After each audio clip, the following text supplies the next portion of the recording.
It currently takes 3 years for a young person with gender dysphoria to get an appointment with the NHS's Gender Identity Development Service for Children.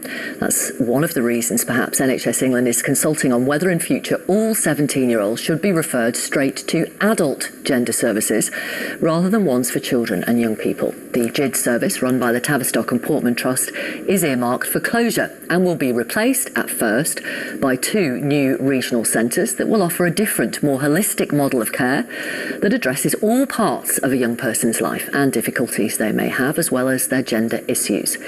The primary focus will be psychological, not medical. Our investigations producer Hannah Barnes is here. Tell us more about what's going on, Hannah. Well, over the last few days, we've had 2 things happening. On the one hand, we've had NHS England publish more details about their plans to only allow puberty blockers in a clinical research setting. And we've also learned that they've written to stakeholders, so people who have a particular interest in this, about how the referrals to the new youth services will work. Now, Newsnight has seen some of those documents and they detail a tightening of the referrals process, who'll be able to refer, and also the age that children will have to be. We learned over the weekend, the Telegraph reported that there'll be a minimum age for the first time, and that will be 7. But what those documents also say is that they're lowering the upper age limit from just before someone's 18th birthday to 16, in the immediate term at least.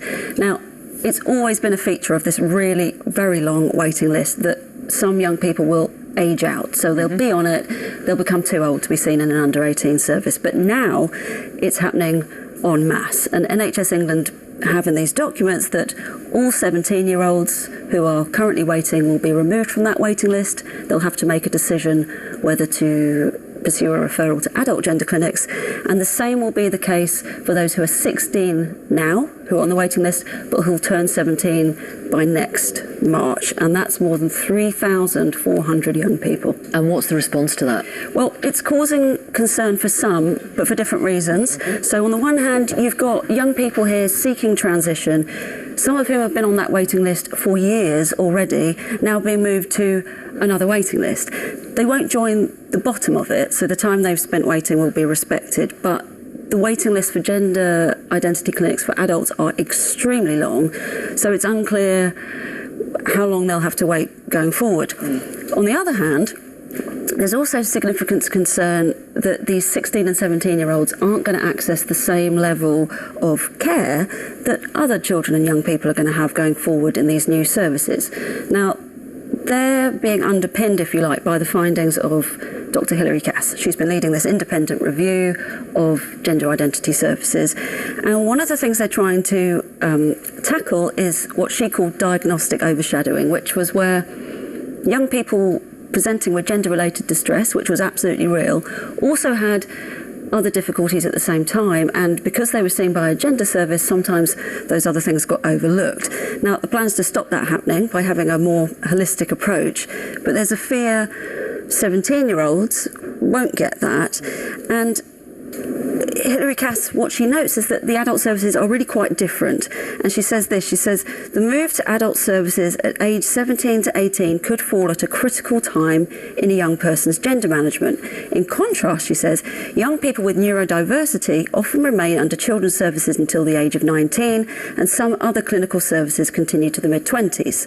Further consideration will be needed regarding the age of transfer to adult services. And I think really there's a fear at the moment that consideration isn't happening. Thank you very much, Hannah.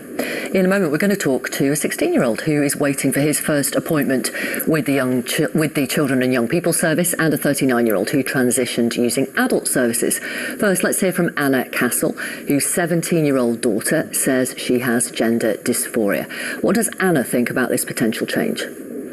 Yeah, it's hard to determine who's going to end up where when there's so many, especially girls who aren't actually diagnosed with any kind of neurodiversity, given that historically they are underdiagnosed because of being set to the male presentation. I was diagnosed at 33. And With what? With autism. Right. And I see a lot of myself in a lot of these girls, and there's so many of them. For me, I can only imagine it's things like the sensory side of things, of your body changing and things like that, that I don't think these clinics are even going to consider. Well, that's the recommendation for children and young people. They will consider, an individual holistically, but as you say, those kind of assessments don't happen in the adult services. I just want to ask you though, aren't you actually an adult at 17, 18?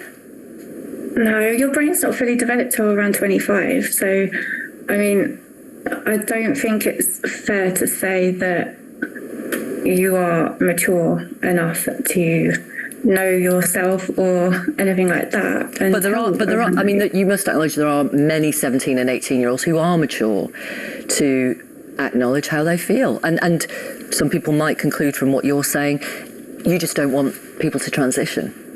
No, it's not that. I think that, like I just said, with my own experience with my daughter, having been brought up to play with male and female stereotypical things, the clothes, everything, to then have her during lockdown expand with her circles on Discord and local schools kind of getting involved, and then a lot of children from her school and local schools suddenly having a trans identity. I think there's something wrong there, and at her age she'll have missed the benefits that could come out of CAS review, and we'll just be back to square one with the adult services. Anna Castle, thank you very much for talking to us. Okay, thanks. Let's talk now to 16-year-old Will Smith, who is waiting for his first appointment with the Gender Identity Service, and Shay Brown, who is Director of Healthcare at the charity Transactual. He began transitioning at the age of 31, so obviously used the adult services. Welcome, both of you. Thank you for speaking to us on Newsnight with your parents' permission, so we're grateful as well. What do you think, Will, about this proposal to move 17 and 18-year-olds from the Young People's Service to adult services? I think that this proposal is just limiting things like what healthcare people can access. For example, someone who is like me and has autism or struggles with mental health that might correlate with a shift or a sense of identity that's more abstract than male or female or anything. That doesn't stop when they get referred to adult services. For the transition from child to adult services to become like fluid almost, it has to incorporate both holistic and medicinal support for children and adults alike. Right, but the adult services, there won't be that holistic approach like there is going to be going forward for children and young people as a result of that CAS review. You want that. You want professionals to look at you in the round, to look at you as an individual with everything that's going on, don't you? Yes, and I think that's more important than just looking at trans specifically, because I exist as a trans person. I do not have a label that says I am trans. I am just trans. So I am an autistic trans person. I am a mentally ill trans person. I'm not just a trans person. Everything needs to be taken into account when. And why is that important to you, Will? It's important to me because it's not something that's ever really going to leave me. These are the, we hear about things that happen in childhood that affect gender development. I've had autism my whole life. I've been dealing with mental illness since I was very young. This sort of stuff won't just leave me. It will always have an effect on me, and so I need to be treated with that in mind. Okay. Shay, what do you think about these plans? I think what Will has said about those things never leave you is sort of in relation to mental health, in relation to autism, and that's why adult gender identity clinics are also really experienced in dealing with people with sometimes quite challenging mental health difficulties. But are you saying from your experience the adult services did look at you in the round? Yeah. Because that's not my understanding of what they do. Yeah, I think there are a few misconceptions, and I would understand sort of the mum from the VT talking about being worried about her child being rushed into something, but in although reality, she didn't use those words, to be fair to her, she did. Okay, yeah, okay, but but in reality, for adult services, the waiting list are years long. You'll go to your first appointment. you might be waiting a year, 18 months for your second appointment. So it's not a quick process. It's a slow process. Most of the gender clinics have counsellors as well as the psychiatrists that do the initial assessments, and it's about looking at the person as a whole person. And if anything, sort of trans people sometimes wish that they wouldn't have to jump through quite so many hoops to get access to the care that they know themselves to need. Sure, although we've just heard from Will, actually, you call them jumping through hoops. You want a number of medical professionals to be involved with you. Yes. Because either it will help you transition or it will lead you to a decision where you decide, actually, I don't want to do that. It also provides a lot more clarity in the sense that myself and my family know a lot more about what's going on with me mentally, and can provide myself like a more clearer sense of my identity. Okay, so that's interesting. You think the way they're going to treat children and young people in the future is going to help with the way your family cope with you either transitioning or not? Yes, so when I was referred for GIDS, the sort of main appeal of it to my family was the counselling aspect, and like having to have my family be a part of it and sort of understand more what I was going through.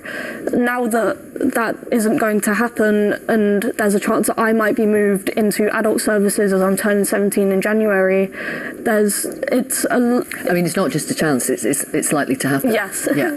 But it's a bit of a worrying thought that I might not be able to access the care that I've been needing for years. Right, okay.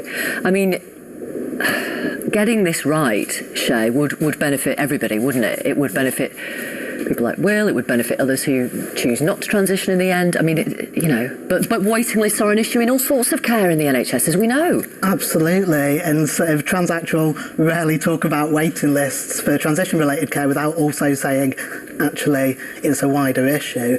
And really, when we're thinking about the waiting list, people might be getting the impression that the waiting lists aren't too long, and that it's 3 years for young people. It's 3 years. Yeah, they'll have been waiting probably 3 years before they're near the top of the waiting list before being seen. And realistically, 16, 17-year-olds aren't going to be seen until they're 18 anyway. Okay. And the thing that I worry about is if you're saying for trans young people they shouldn't be seen in adult services, to what extent are we infantilising 18-year-olds, 19-year-olds, 20-year-olds, and what are we saying about the autonomy of those people to make their own decisions? What's your answer to that question? Because if it was cancer care for 17, 18, 19-year-olds, we would not be talking about infantilising them, would we? We'd be saying, look, we want to hear from the medical professionals, they're the experts. 18, 19-year-olds are rarely going to be treated in children's services. You wouldn't put an 18 or a 19-year-old in a bed in a hospital on a children's ward for many reasons. Sure. Fair enough. But granted, there are issues in lots of cases. Thinking about children and young people's mental health services, the transition from children and young people's services to adult services can be quite tricky. There's lots of those things where it's not a trans thing, it's an overall NHS thing. Thank you very much, Shay. Thank you for coming in. Will, thank you. And I think you are an ambassador for Mosaic, is that right? Not an ambassador, I just go. You just go. Perfect. And good luck with your GCSEs. Thanks for coming in. Thank you.